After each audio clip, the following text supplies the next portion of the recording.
Hello दोस्तों, आपके YouTube channel आरोही maths academy पर आपका स्वागत है, जो आपके लिए लेकर आए हैं 9 से 12 तक एनसीईआरटी मैथमेटिक्स कंप्लीट सॉल्यूशन। जिसमें आज का हमारा टॉपिक है 12th की एक्सरसाइज 5.8 का सॉल्यूशन, जिसमें हमें दो प्रमेय पढ़नी है, एक रोले की प्रमेय और एक लैंगराज्य की प्रमेय। लैंगराज्य की प्रमेय को माध्यमान प्रमेय भी कहते हैं। सबसे पहले मैं रोले की प्रमेय को स्टार्ट करने से पहले इसमें दो इंटरवल्स होते हैं, उन इंटरवल्स को हम पढ़ेंगे। एक तो होता है संवर्त अंतराल, एक पढ़ना है संवर्त अंतराल, जिसको हम इंग्लिश में बोलते हैं क्लोज्ड इंटरवल। क्लोज्ड इंटरवल, बंद अंतराल।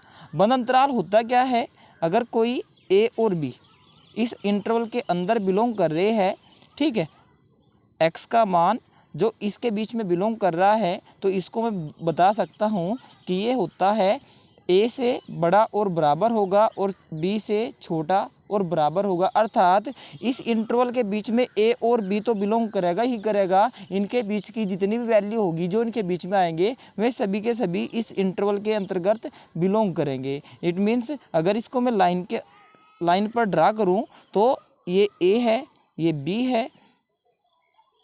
इस इंटरवल के लिए जो एक्स की वैल्यू होगी वो ए बी ये दोनों होंगे, और इनके बीच में जो भी होगा वो सब इसके अंतर्गत बिलोंग करेगा, जिसको हम बोलते हैं संवर्त अंतराल। और सेकंड होता है विवर्त अंतराल। अब विवर्त अंतराल क्या होता है, विवर्त अंतराल जिसको हम बोलते हैं ओपन इंटरवल।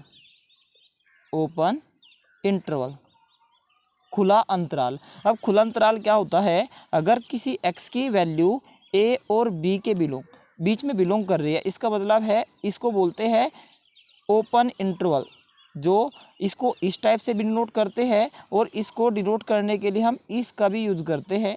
इसका मतलब होता है कि जो x का मान है वो a से हमेशा बड़ा रहेगा और b से हमेशा छोटा रहेगा। अर्थात जो इसमें ये शो हो रहे हैं ये उस अंतराल में नहीं आएंगे। अगर मैं इसको लाइन के ऊपर ड्रा करूं तो ये a है, ये b है, ठीक है। जो x की वैल्यू होगी वो केवल इनके बीच में होगी, a और b इसमें नहीं आएगा, तो इसको बोलते हैं हम विवर्त अंतराल, ठीक है। इसके बाद हम स्टार्ट करते हैं रोले की प्रमेय। अब रोले की प्रमेय को में क्या होगा, एक फलन दिया हुआ होगा और x का मान किसी इंटरवल के अंतर्गत दिया होगा, और उसके लिए हमें सिद्ध करना होगा रोले की प्रमेय को। और दूसरी जो है माध्यमान प्रमेय, जिसको हम लैंगराज्य प्रमेय भी बोलते हैं, उसको सिद्ध करना होगा।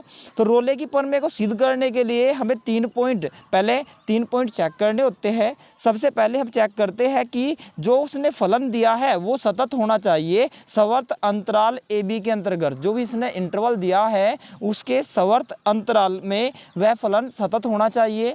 और दूसरा वो जो फंक्शन दिया है वह फंक्शन अवकलनीय होना चाहिए दिए गए अंतराल के विवर्त अंतराल में। जो उसने इंटरवल दिया है उसके विवर्त अंतराल में वह फंक्शन अवकलनीय होना चाहिए। और थर्ड कंडीशन है कि F of A is equal to होना चाहिए एफ ऑफ बी। तब ये तीनों कंडीशन फॉलो होने के बाद हम कहेंगे कि एक ऐसा सी वहाँ पे बिलोंग करेगा जिसका अस्तित्व इस प्रकार होगा कि F dash C is equal to हम 0 रखेंगे तो सी का एक वैल्यू फाइंड होगी जो इस विवर्त अंतराल के अंदर आएगी, यानी कि इसके बीच में बिलोंग करेगी, ठीक है। इसको तो बोलते हैं हम रोले की प्रमेय। लैंगराज्य और मध्यमान प्रमेय में भी ये फर्स्ट दो पॉइंट सेम होते हैं, ठीक है। उसमें इस पॉइंट को हम चेक नहीं करते, तो उसको पढ़ लेते हैं। यह है माध्यमान प्रमेय, जिसको हम लैंगराज्य की प्रमेय भी बोलते हैं। एक फंक्शन दिया हुआ होगा, एक x का मान एक इंटरवल के अंतर्गत दिया हुआ होगा, जिसमें हमें लैंगराज्य की प्रमेय को चेक करना है। तो उसके लिए हम सबसे पहले फंक्शन को देखेंगे कि फंक्शन सतत होना चाहिए संवर्त अंतराल यानी कि क्लोज इंटरवल ए बी के बीच में, और अवकलनीय होना चाहिए फलन विवर्त अंतराल ओपन इंटरवल ए बी के अंतर्गत। ये दो कंडीशन से ही हम माध्यमान प्रमेय की शर्तें पूर्ण कर लेते हैं। और अगर ये दोनों शर्तें पूर्ण होती है तब हम कहते हैं कि एक विवर्त अंतराल ए बी में किसी ऐसे सी का अस्तित्व होगा। अगर हम एफ डैश सी ये एफ डैश सी है बराबर होगा F B minus F A upon B minus A के। इसको बोलते हैं हम माध्यमान प्रमेय, जिसका सेकंड नाम लैग्रांज प्रमेय भी बोल सकते हैं, मीन वैल्यू थ्योरम को। ठीक है, इसको हम लैग्रांज मीन वैल्यू थ्योरम भी बोलते हैं। तो ये दो थ्योरम्स हमें 5.8 के अंतर्गत पढ़नी है। सबसे पहले हम बात करते हैं क्वेश्चन नंबर फर्स्ट की। जो क्वेश्चन नंबर फर्स्ट है वो दिया हुआ है, एक फंक्शन दिया है,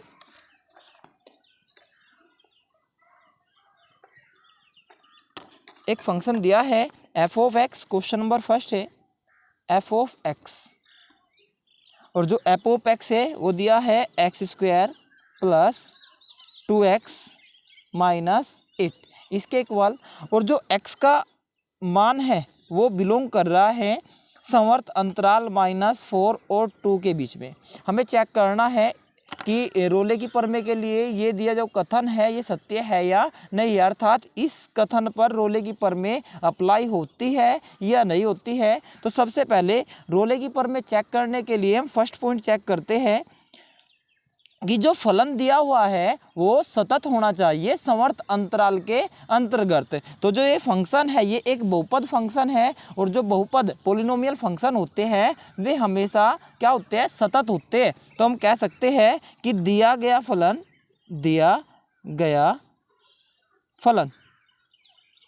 संवर्त अंतराल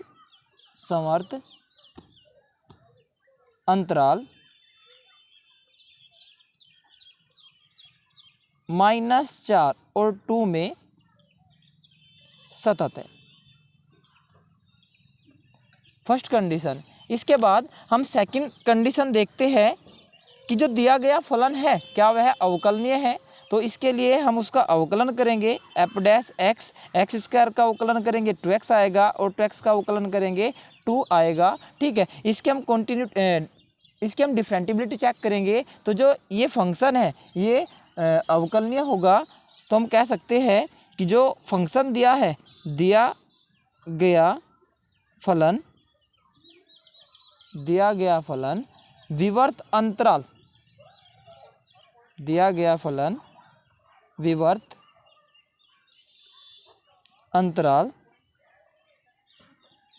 -4 में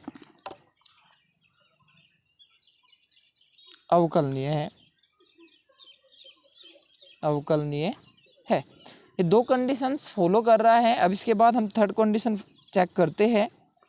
अब हम चेक करते हैं, इसमें पहले x का मान -4 रखेंगे और उसके बाद x का मान 2 रखेंगे। अगर दोनों वैल्यू सेम आती है तो ये रोले की तीनों शर्तों को पूर्ण कर लेगा। तो हम सबसे पहले चेक करेंगे एफ ऑफ -4 जो होगा -4 का स्क्वायर प्लस 2 इंटू -4 -8, ये होगा 16 -8 इज इक्वल टू 0।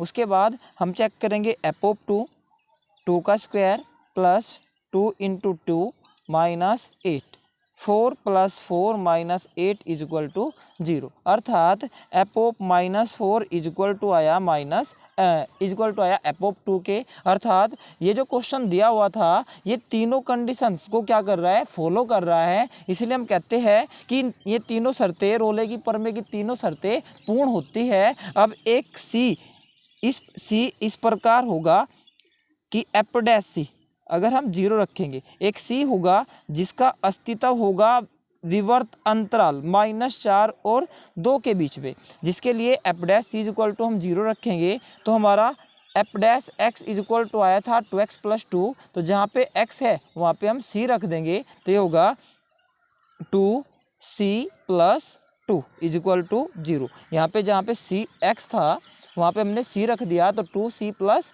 2 और इसके इज इक्वल टू 0। तो यहाँ से 2c, ये प्लस का 2 इधर जाकर माइनस का हो जाएगा, तो c की वैल्यू आएगी -1। जो c का मान आया ये इस विवर्त अंतराल के अंतर्गत आया। तो इस प्रकार जो क्वेश्चन दिया गया था ये कंप्लीटली रोले की प्रमेय को सत्यापित करता है। ठीक है, अब हम बात करते हैं क्वेश्चन नंबर 2 की। जो क्वेश्चन नंबर 2 दिया हुआ है वो है 2 का फर्स्ट दिया है F of X is equal to X. ठीक है, जो इस प्रकार के क्वेश्चन होते हैं, क्वेश्चन नंबर 2 का फर्स्ट और 2 का second, F of X is equal to ये, ठीक है। जो इस प्रकार के फंक्शन होते हैं इनको बोलते हैं हम महत्तम पूर्णांक फलन। जो ये फलन होते हैं ये न तो सतत होते हैं और न ही अवकलनीय होते हैं। जब ये सतत और अवकलनीय ही नहीं है, यानी अर्थात ये फर्स्ट और सेकंड कंडीशन को फॉलो नहीं कर रहे, तो इसलिए हम कह सकते हैं कि जब ये सतत और अवकलनीय नहीं है तो ये रोले की प्रमेय इन पर लागू नहीं होती है, रोले की प्रमेय को सत्यापित नहीं करते। तो जो क्वेश्चन नंबर 2 का फर्स्ट और सेकंड है, क्योंकि जो महत्तम पूर्णांक फलन होते हैं ये कभी भी न तो सतत होते हैं और न ही अवकलनीय होते हैं, तो जो ये न तो अवकलनीय है न ही सतत है, इसलिए हम कह सकते हैं कि रोले की प्रमेय इनको क्या नहीं करते हैं, रोले की प्रमेय को सेटिस्फाई नहीं करते। अब हम चलते हैं क्वेश्चन नंबर 3 पर। ये दिया हुआ है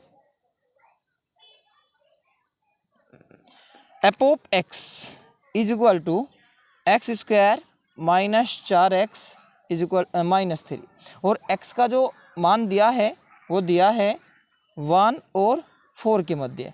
क्वेश्चन में कहा गया है कि माध्यमान प्रमेय, ये कथन जो है माध्यमान प्रमेय को संतुष्ट करता है या नहीं करता है, हमें इसमें माध्यमान प्रमेय को चेक करना है। तो माध्यमान प्रमेय के लिए सबसे पहले हम चेक करते हैं कि जो दिया गया फलन है एक बहुपदीय फलन है, और जो बहुपदीय फलन होता है, पॉलिनोमियल फंक्शन होता है, वह प्रत्येक बिंदु पर सतत होता है। तो फर्स्ट कंडीशन सेटिस्फाई होती है। तो हम कहेंगे कि दिया गया फलन समवर्त अंतराल क्लोज्ड इंटरवल 1-4 में सतत है। फर्स्ट कंडीशन सेटिस्फाई होती है। अब इसके बाद सेकंड कंडीशन, जो दिया गया फंक्शन है ये क्या होगा, इसका डिफ्रेंसिएशन हो सकता है, और अगर हम इसकी अवकलनीयता चेक करेंगे तो ये फंक्शन अवकलनीय भी होगा। जो बहुपद फंक्शन होते हैं वे अवकलनीय भी होते हैं। तो हम कह सकते हैं कि जो दिया गया फलन विवर्त अंतराल ओपन इंटरवल 1-4 में अवकलनीय है, अर्थात ये दोनों कंडीशन सेटिस्फाई कर रहा है। इसके बाद हम कहेंगे कि इस प्रकार, तो हम कह सकते हैं कि C का अस्तित्व विवर्त अंतराल 1-4 में इस प्रकार होगा कि F dash C is equal to होगा F B minus F A upon B minus A के। हमें यहाँ पे x दिख रहा है, यहाँ पे हमें वैल्यू निकालनी है c की, तो जहाँ पे x है वहाँ पे हम c रख देंगे, तो ये होगा 2c माइनस 4। उसके बाद एफ बी जो हमें फलन दिया हुआ था, इस फलन में हम x के स्थान पे 4 रखेंगे, तो 4 रखते हैं, ये होगा 4 का स्क्वायर माइनस 4 × 4 माइनस 3। उसके बाद माइनस चिन्ह। अब हम a का मान हमारे पास है 1, तो हम इस फंक्शन में a का मान 1 रखते हैं, तो ये होगा 1 का square minus 4 × 1 minus 3 upon b minus a। इसके बाद 2c minus 4 as it is, 4 का स्क्वायर 16, 4 4 जा 16 माइनस 3 माइनस 1 माइनस 4 और minus 3 upon 3, 2c minus 4 is equal to, ये 16 से 16 कैंसिल हो जाएगा, -3 माइनस 4 और 3 माइनस के 7, माइनस का 6 बचेगा, और माइनस माइनस प्लस के 6/3, ये हो जाएगा 3/3। इसको डिवाइड करेंगे तो 1 आएगा, ये माइनस के 4 उधर जाकर प्लस के हो जाएंगे, तो होगा c बराबर 5/2, जिसको हम बोल सकते हैं 2.5। और जो 2.5 है ये इस अंतराल के अंतर्गत बिलोंग कर रहा है। इस प्रकार इस क्वेश्चन के लिए माध्यमान प्रमेय पूर्ण रूप से संतुष्ट होती है। ठीक है, इसी